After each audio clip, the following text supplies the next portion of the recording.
Well, welcome back to another episode of Buffalo Happy Hour. Mike, what's going on? Oh, Derek, we are back over at our friends at Addie's. So, Addie's, thank you so much for allowing us to use your tasting room because today we are going to. First, we should start with introductions, and then we'll dive into what brought us here on this fine night. But what's up, man?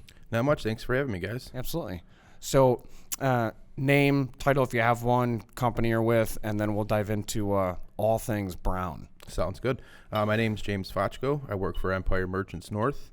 Represent some Brown Forman products, Stoli products, some nice wine suppliers. So I kind of have a nice working relationship here with Addie's. How did you meet Addie's? With our type of our business and how we operate, we're assigned accounts. So I was lucky enough to be assigned to Addie's and just developed a relationship from there. That's awesome. What got you to Empire Merchants North? What's your story? Yeah. So my story is I always thought I wanted to be a chef or work in the culinary field.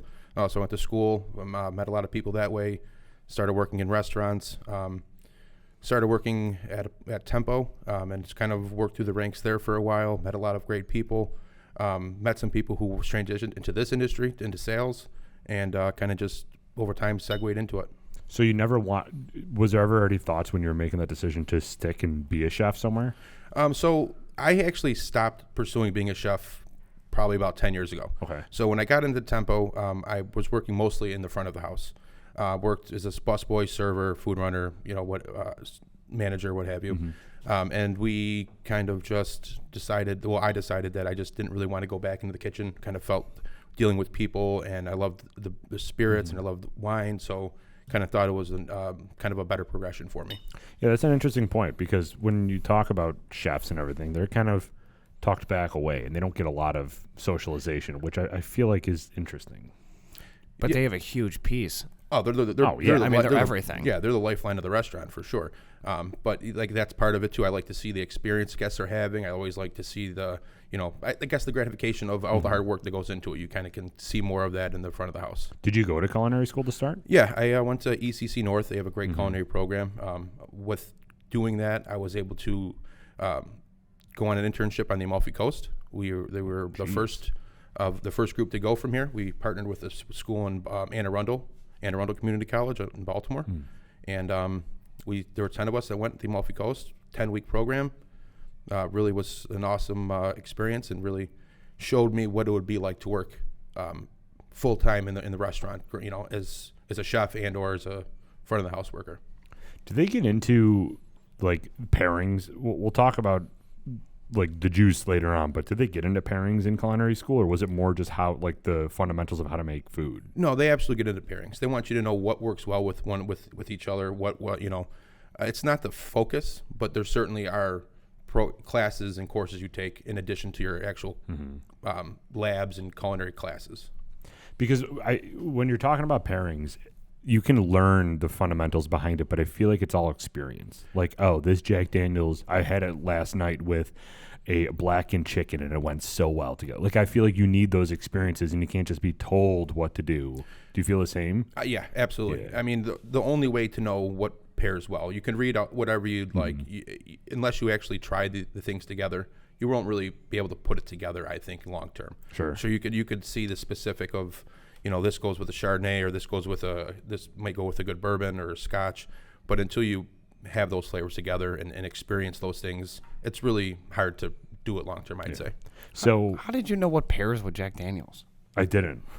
It was just like, okay, I had blackened chicken last night. It kind of sounds good. It does sound like What is blackened chicken? Just like peppered chicken, blackened, seared.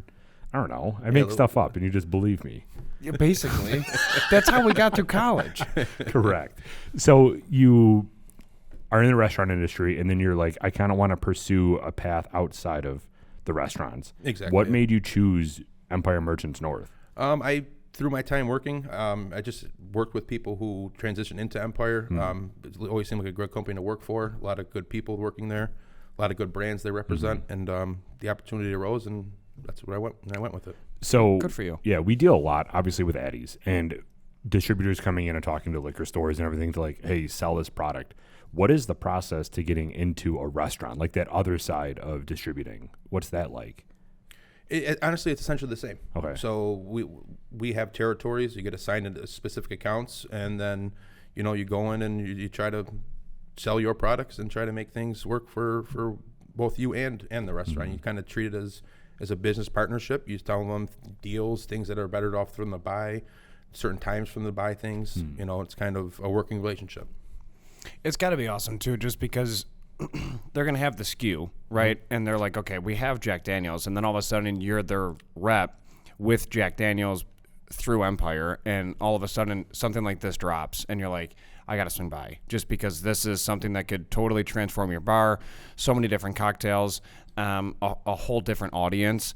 So this is relatively new. How did this whole thing come about with Jack Daniels dropping this product? So they released this in May of 2022. It was an allocated item at first. And they released it together with their triple mash that they make now. And they just released this particular line. They eliminated a couple other lines. They eliminated the Jack Green. They eliminated the Gold, the number 27. Okay. So those were discontinued, and I believe these are to take their place essentially. I can't say that officially, but that's fascinating, because dropping the green label is like a huge deal. Yeah, I really was pretty surprised by it, but I'm sure they have smarter people than me making those decisions. Right. So. Sure. Yeah. Well, do you know was it because it just wasn't selling? I mean, from your experience, was it just not moving? I couldn't say that. I can't say that because in my experience it moved well here. Okay. I mean, but Buffalo market's very different than a lot of other markets as well. That's for a lot of products, and so I can't speak on that. Yeah. Truly. There's bars that are further east, right? Like you're going towards Rochester, and you're not there yet. You're still in the halfway point. Those bars in those areas, that's all they drink. Like Jim Beam and Jack Green Label is top shelf, and it's a Boilermaker, and those guys are just hammering them with beer. Yeah. I was pretty surprised when they told us that Jack Green wasn't going to be anymore. So, yeah. Man. It was a little disappointing. So when you get a product like this, the Jack Daniels Bonded, that came out allocated, but there's still that perception that it's odd. It's just Jack Daniels whiskey. How do you approach a restaurant owner or even a liquor store that might not be as educated as Tyler? Because Tyler's he crushes it. So how do you basically bridge that gap and say, no, it's not just Jack Daniels. This is special. I mean, the best way to do it is always getting the juice in front of people. Sure. I mean, as soon as they try it, they'll be able to distinguish the fact that it's worth having. And the fact that it is Jack Daniels, I think, also should demand a little bit of attention when something new comes out, because it is such a well-known brand that has been around and done so well for so long. Green Label's what, $28, $32? Yeah. What is this? This on the shelf, I believe, is about $50. That's a huge difference. Yeah. They're not comparable by any means. Yeah. I mean, in that sense, they're just eliminated things that they didn't think were doing well nationwide and wanted to fill the SKU gap, and this is one of the items that they released instead. Let's go. Yeah, I mean, I'm just shocked that those two are gone, and I'm excited to try it because I had a little sip the other day, and it's pretty Don't good. say anything. Don't It's say anything. Pretty good. Pretty good. You're already stealing from us, man. I just said pretty good, dude. No, I'm not saying from our product. I had it some other place. Don't you worry where I get my whiskey from. You get it from Andy's. I know where you get it from. Okay. When is the last time Jack Daniels brought something new to the market? It's been a while. Every year they do a release of like a special single barrel release, like a heritage bottle or something along those lines. But other than that, it's been quite a while. It's been a while. We had the Eric Church one, right? That was Jack Daniels? Yes. Yeah. So that's the line that I'm talking about. The heritage, they do the Eric Church, they did a Coy Hill. There's something every year along those lines. But they're single barrel, right? Yeah. This is a blended. This is a blended. So this is the same mash bill as you would get in regular Jack 7 or Gentleman Jack. Okay. But it's bottled and bond. Sure. So it's 80% corn, 12% malted barley, and 8% rye. Oh, wow. Pretty high part of malted barley. That's the same as regular Jack? Yeah. Yep. And it's 100 proof. 100 proof. Obviously. Yeah. Has So to be. yeah. But for those that don't know, it has to be 100 proof because it's bottled and bond. Yeah. So for bottled and bond, it has to be bottled at 100 proof. Has to be aged in a government approved facility. Has to be grains have to be harvested in one growing season. Harvested by one distiller at one distillery. Well, cheers. Thank Cheers, you. guys. Thank you so Appreciate much for you. letting us try this. No, thanks for trying it with me.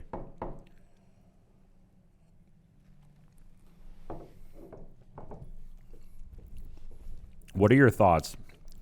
It's good, isn't it? What are your thoughts? Because this is going to trigger a lot of people because I like bringing up these fights because I'm just that type of a person. But people always say Tennessee whiskey isn't bourbon, but technically it is. Are you on that side? Yeah, it's bourbon. If it, in my opinion, if it's over 51% corn and follows the other requirements, it's a bourbon. Yeah. I mean, this Jack is considered not a bourbon because of the charcoal filtering that it goes through. Sure. Other than that, it's Jack. It's bourbon. Yeah. There's so many like Reddit threads and Facebook groups that say because they're adding the maple from the charcoal process, it's technically not considered like true bourbon. It's like, no, it's just a filtering process. Exactly.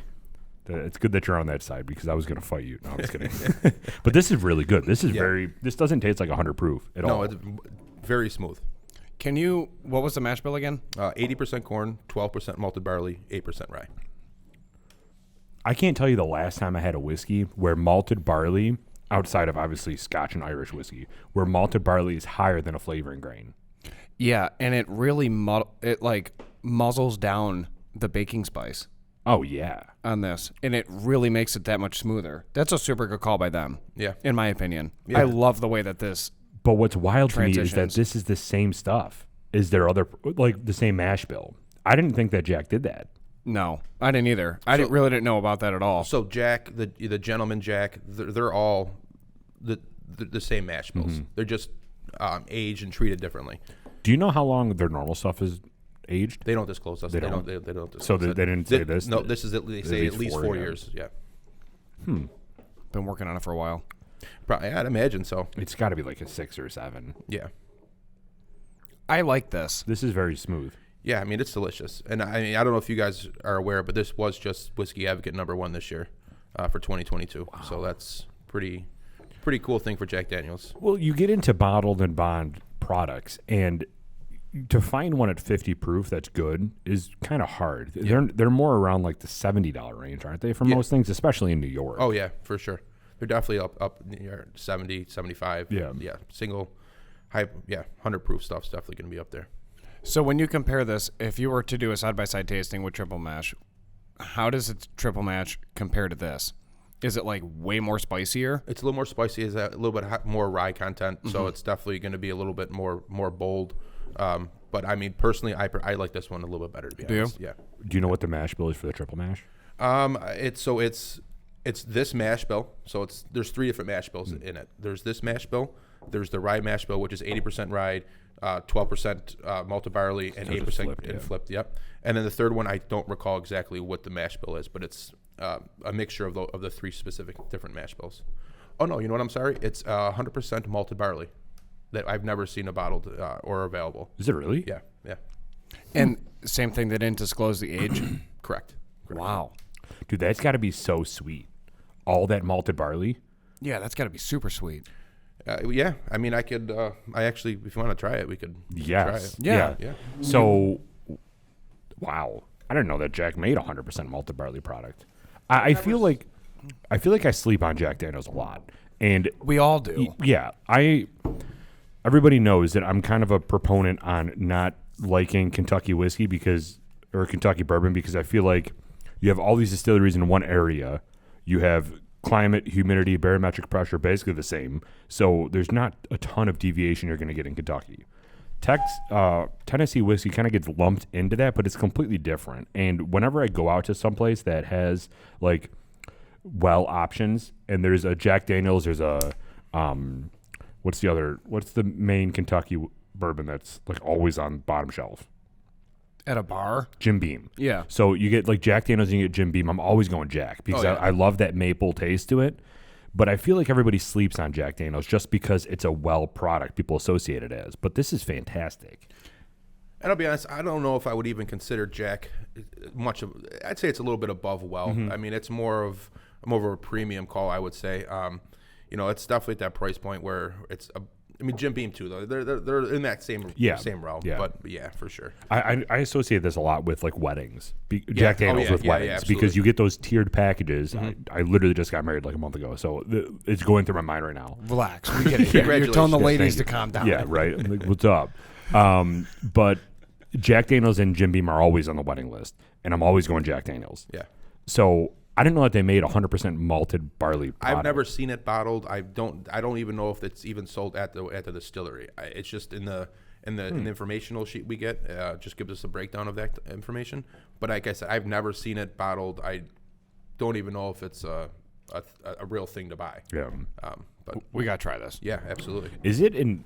I don't know if you know this. I don't know if they disclose this, but you said there's 3 different mash bills in here. Mm-hmm. Is it 33%, 33%, 33% of all these 3 mash bills, or do they probably play with it to get a desired taste? They don't tell. They didn't tell us Sure. that. Yeah, that's what I I'm figured. assuming Yeah. it's played around. I'm sure there's not 33% of the malted barley mash bill. 100% Mm-hmm. malted barley in there. That's fascinating. We just did a whiskey blending class here at Addie's. Actually, Addie's, that was a sweet class, and just getting into that 3 different mash bills coming into one for this Jack Daniel's triple mash kind of brought me back to that, the whole blending and really playing with, which I'm sure they did, is like 20% of this, 40% of this, and then 40% of this together. Right. It's fascinating how great you can tailor a product with 3 completely different mash bills. Oh, yeah. Absolutely. Cheers, guys. Cheers. I've never tried this one before. So this one is new too. This is just May 2022. Correct. Any awards yet, or? Nothing. No specific awards or accolades for this at the moment. This is also 100 proof. Yes. Also bottle and bond. Ooh. That rye mash is showing through a lot. Either that or that first one was very sweet in comparison. I think both. I think a little bit of both. I think this one's definitely a little bit. This is fruitier. Are you getting fruit? And to clear that palate, bro. Like what type of fruit? Like a berry? Are you not getting a berry? Can I sip it? Sure. Are you getting a berry?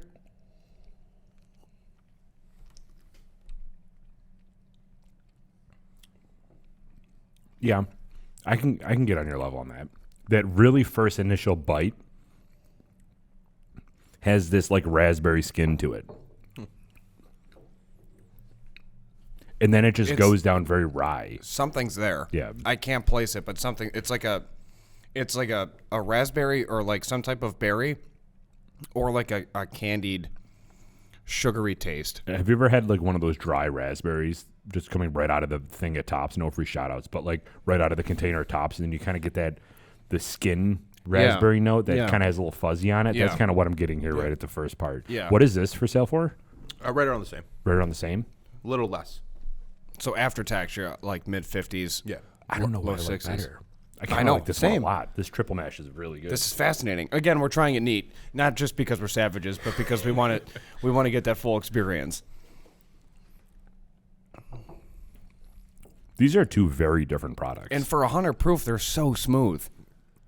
They drink There's- really easily for 100 proof. Yeah, absolutely. There's almost no like overpowering ethanol on the back end that makes you like sit there and be like, "Oh my god, I just drank fire." Right. Nothing about that is like this. These are really well made. I agree. I mean, I've never really had a bad Jack Daniel product, to be honest with you. And this is foreseeable future. Like they're just it's a staple now. It's not a seasonal release. It's not like a one-time thing. Correct. The bonded's going to be difficult to get for a while because of the Whiskey Advocate review. Yeah. And we sold out of it, so we'll probably be waiting almost 6 months for more. So, Oh, so wow. the stores should, they have what they have, but hopefully more will be coming sooner than later. And it was a nationwide release. Yeah. Okay. Is this available in any other countries? Do you know? It's going to Europe, and these are 750s right now. They're going to be switching to 700s to be universal with European bottles. Wow. Yeah, so it's. I think we'll probably be seeing a little bit more of that going on too with the glass shortages. Yeah. Instead of having 750s, they'll just do 700s and send them, ship them around. this triple mash is really, I'm very pleasantly surprised with this triple mash. I like this one a same. lot. They did a really good job on both of these. Thank you agree. so much for letting us try this. Oh, of course, my pleasure. Wow. I'm excited to do like a full in-depth review and hammer them. So Addie's carries the bonded. Said that there's going to be a little bit back ordered probably because are they sold out right now? Addie's has some at the moment. Okay. Us as it is the distributor, we're out. So if you're seeing this and you want this, go to Addie's, call Addie's, go to their app at the Apple App Store or Google Play Store and see if they have this in stock. By the time this goes live, I think it's going to be like 2 weeks, a week and a half from now. Not sure if it'll be available. Correct. Yeah. So this triple mash isn't as crazy though. Correct. This is available. This is readily available at the moment. The triple mash. If you're picking both of these, which one are you going? Like if I told you can buy each one right now, and you can't ever buy it again. And I can never buy it again. I don't know. I just added that in there for dramatic effect. Well, it was very dramatic, Derek. But it also threw a big wrench in the game Right. because I would go You triple have- mash. Okay, yeah, me too. What about you? Which one's your favorite? I like the bonded Yeah. a little bit better. Yeah. Well, you said you're a bourbon guy up Yeah. front. Yeah. Yeah. This is very, very good. So when you, and if you don't necessarily know this information, please stop me. But Empire Merchants North, you said that they deal with Brown-Forman a lot. How did they like? I'm always interested in to say like Jack Daniels just reached out to Empire Merchants North and is like, well, Brown-Forman did, and there's like, I want to distribute with you. Is that kind of how it went? I don't know the true answer to Sure. that question. But before Empire was Empire, there were other smaller distributors in Western New York that kind of merged and created Empire. And I do believe that Jack was in Brown-Forman products were sold through one of them. I don't know which one it Okay, was. gotcha. So they were it's acquired kind of yeah, at the same exactly, point. Okay, yeah, cool. yeah. That's fascinating. And you are lucky enough to be able to distribute this. I am. That's so cool. So every year when they release their like Eric Church product, Yeah. any idea what's coming down the pipe? Is anything else coming down, or is this kind of it for this next year? This will be it for Sure. till next year. Okay. Yeah. You This is so smirked like you fascinating. got something where you're just No. like they're working on something. No, I just smirk because it's already at the end of the year, and it's Yeah, that's true. That's a good it's point. come and gone so quick. So in your portfolio, we talked about Brown-Forman. What other major brands are kind of like hot right now that you're seeing fly off the shelf? A lot of, and honestly, a lot of flavored stuff. Oh, really? Yeah, I see a lot of flavored stuff moving off the shelves really pretty well. A lot of tequilas obviously are flying, and I see a lot of mid to high end wines going pretty quickly. It seems like people are looking for quality and not so much quantity as they were in the past. So you're seeing a lot more of the higher end SKUs and things like that moving, and some high end wines that's maybe weren't moving as well a couple years ago. Do you think maybe that's why Jack released a higher end product, because they foresaw this movement towards quality over quantity? Absolutely. Sure. Absolutely. I mean, granted they do have the single barrel and Gentleman Jack, but these are still quite different. You said Gentleman Jack is a single barrel? No, they have single barrel and Gentleman Jack. Yeah. Got it. So Gentleman Jack is essentially Jack Daniel's 7 with a second charcoal filtering. Oh, okay. Good So to know. it's a little more, just a little more mellow than regular Jack Daniel's. Okay. Made more for sipping and things like that. Yeah. That charcoal filtering process does it. I love it. It adds a really good dimension. And It does. It kind of brings out a totally different tasting profile. And very unique, yeah. Yeah. Now, outside of these two, you mentioned the wines, the wine the relation tequilas. and tequilas. Yes, that whole relationship with Addie's is ridiculous, mainly because they have a lot of room. What other SKUs do you like working with Addie's on, specifically within your portfolio? That's Well, just fun for you. I always enjoy wine. So anytime I can try to work with wine, I really enjoy it. Whether it's domestic or European wine or old world wine, that's really where my passion really is. I love bourbons and I love the brown spirits, but wine's really where my heart is, I'd say. So that's where I like to enjoy when I get to bring some nice wines in, taste them, and kind of do this, but unofficially. Yeah. Absolutely. A red or a white guy? I'm a red. Are you? Yeah, Okay. Yeah. Me too. White gives me a headache. Okay. I only like it once in a while in the summer when if it's warm. Yeah. I don't want a beer. That's fair. There you go. So Mike and I have made bold claims throughout this podcast that like the different rankings of where different spirits fall in relation to how quickly they sell.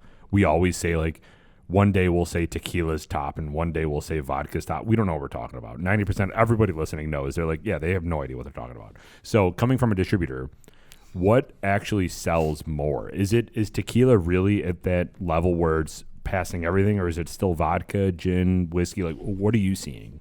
So it's a lot of it's brand based. So a lot of it you see a lot of tequila sales, but how many of them brands are actually accumulating to that total sale? Is it 1-2 brands or is it 10 brands?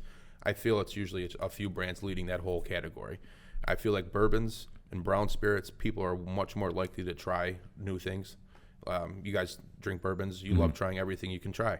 I think most people who enjoy bourbon tend to do the same thing. Sure. Whether it's at a restaurant or they're at a store shopping, they're more likely to pick something up they haven't seen before and take it home and give it a try. Sure. When a new product like this is brought out, is everybody in like the regional Empire Merchants North getting together and talking through it, or are they giving you a bottle and say come up with your own analysis? No, so we'll have a sales meeting. Okay. We do them every month, and a month or two prior to this being released, we'll go over it. They'll give us information sheets and kind of go through it that way. Depending on the availability of it, we'll get a sample and be able to chase it and take it around with us. But when it first comes out and they're limited, it's kind of just here's the information, present it, and it's usually that's a pretty good way to sell some of these things that are allocated. Going back to the fact that people are willing to try these brown spirits a lot more frequently. What other allocated spirits are you in charge of? Do you distribute like a lot of like higher demand allocated products? Yeah, so Empire as a whole has a lot of allocated items. They have the high end Clase Azul tequilas. They have the Pappy Van Winkles, the Blantons. We have all those things. I don't particularly sell those items. We have a few different divisions, so we all represent different brands within our division. Oh, okay. So there's someone I work side by side with is out there selling what Hendrix and Tullamore Dew or whatever it may be, and they may have the allocated bourbons. I may have some here and there. We just released one from Blackened. It was a collaboration with Wes Henderson, so they just released that. That was one of my items, but we all, as a whole, we have a lot, but it's kind of broken down into four divisions. That Blackened, what is that? The one that's mixed with like a Korean whiskey or something like that? So Blackened is Metallica's whiskey. Okay. It's aged. It's finished in a brandy barrel, so it's got a little bit of a sweeter finish. Okay. But they use something that's called black noise when they age it. They have in their warehouse. They have the barrel sitting in there, and they have these massive speakers. Oh yeah, that's right. And they blast a certain playlist of Metallica songs throughout the warehouse, and their ultrasonic sounds kind of rattle everything and incorporate the wood flavoring and the aging. Kind of stimulates the aging process. The whiskey's just angry when it comes out of the barrel. Yeah, it's screaming. That's incredible. Yeah. So they just did a collaboration with Wes Henderson, who was the founder of Angel's Envy. We only got a limited amount of that, so that was one of allocated items for my division. How much was that? Like $90 a bottle? Around there, yeah. Yeah, that makes sense. When you're dealing with allocated products, though, like how do you, or like the allocation of the actual products itself, that's not up to you, is it? No, absolutely not. So, like, Addie's getting 4 bottles. How does that work? I don't have the best of answers to that because everybody wants to know that answer. Yeah, exactly. And they change sometimes. But typically it's based off of history, what the store goes through. They don't want, the major thing is they don't want bourbon going to places that are just trying to order certain bourbons. If you're not a bourbon place, they don't want you to have be the place that can acquire a bunch of Pappy or something. Sure. They want to make sure that the places that should have it get it, and they try to do it in the most fair way. So potentially in this scenario, Jack 7 has to sell X amount before you get gifted a bottle of Jack Bonded. If it were allocated, right, okay. To an extent. Sure. There's other factors and other brands and other things that go into it. Sometimes the amount of different SKUs are counted. Sometimes it's volume. Sometimes it's both. Mm-hmm. Sometimes it's Population. Where that's not just. So, for example, Brown-Forman, when they allocate something, they're not just allocating it based off of Brown-Forman bourbons. They're looking at all the bourbons coming up from you order from Empire. So it's the whole mass of it. So you'll see, if people go through bourbons, it's because they got to get a few in, they got to sell them, and then they can get a different bourbon in, and then just kind of keep rotating. You see a lot of that bars and whiskey bars, they'll rotate things in and out as a bourbon of the week or a bourbon of the month, just to kind of maintain their constant flow of inventory to try to maintain more SKUs to try to get those allocations. Do you get first dibs on anything coming down? You're trying to get this dude death threats. Like, are you in charge of allocations? Did you get any first dibs? Everyone's like, who the hell is this James guy? No, I'm just fascinated because obviously, like in the whiskey world, allocation means everything, and everything that's allocated I need right now. And if this liquor store is telling me, we had Tyler on recently, and it's funny because if people come in and they're like, I know you have it. He's like, bro, I don't have it. Like, I just don't have it. They're like, you're lying to me. It's like, no, I'm not. Oh, yeah. I've been in stores where I've seen customers come in and say, I know you guys got your allocations, and they're like, no, we didn't. It's just kind of a crazy frenzy that people get all crazy about. It's so insane. Especially over like Eagle Rare. Yeah. It's like a $50. It's like, dude, relax. Yeah. Like it'll come back. It's right. They're not going away. It's just No. Just wait till you get one. Yes. Take it easy. Eagle Rare 10 years is going to be back. Right. It's going to be okay. Yeah, Check around right. Christmas. Everything will be fine. Yeah. Yeah. And if you don't find it, I'm sure you'll find something equally as delicious. Right. Or go to duty free and you can buy like the 3 liter for $95 instead of one bottle at 750 milliliters for 60. Right. Yeah. It's fascinating. That's awesome. Yeah. Well, anything coming down, like not even Jack Daniels related that you know of or can get into specifics on? If not, don't worry about it. But like anything that we can kind of get into or no? Not really, because anything that timelines are always so fluid, and we never know when something's really going to come. And I don't want to say anything about anything, but and not be around for a little while or anything like that. So how does Empire Merchant North handle their announcements, I guess? Like when this comes out, do they blast it over Instagram? Do they blast it on social media, or what is that process? No, that's kind of what we're supposed to do. As sales reps, that's what we're supposed to get out there and get it out there. We'll see. We'll have Instagram posts for of course, but mostly it's up to us to build it that way. Sure. So somebody that's listening missed out on this bonded during this release, and they have to wait now 6 months. How can they know for next time when this is going to be releasing so they can grab a bottle? Is it following your Instagram? I mean, I typically will share things on my Instagram or Facebook when I know of posting, when I see something's coming. If you also follow the Jack Daniel page, they'll, because it's done in batches, obviously. You can only do so much at a time. They'll indicate it's coming, and then just kind of it'll be a few weeks then, potentially. So cool. Perfect. What's your Instagram handle? Jimmy Fach. Jimmy Fach. Yeah. Can you spell it? Yeah, JIMMYFACH. FACH. Okay, perfect. So follow him. He'll be posting anything potentially that's coming down the pipeline in the next year, because I'm assuming once the new year opens, kind of some floodgates open, I would think, right? Like people want to have a yearly release. Yeah, and a lot of times, people won't take their allocations either. So there's stuff that in January just randomly will start appearing at stores too. Is there seasonality with releasing like Jack Daniel or any type of product? A lot of stuff comes in this time at the holiday season. Oh, okay, cool. So typically, in between now and the next few weeks, you'll be seeing most of the Blantons, the Pappies. Those will all be in the store shelves, probably in and gone by the time this is listened to. Yes, yeah, correct. Cool. Well, thanks, man. I appreciate it. Thank you for letting us try these and your knowledge on both of these. I had no idea about the triple mash, and this was very pleasantly surprising. It was. So, honestly, thank you so much for your time, and thank you for everything. My pleasure. Thank you guys for having me. It was a blast, and I'm glad we were able to try these together. Absolutely. Cheers, man. Yeah, solid. Thank you.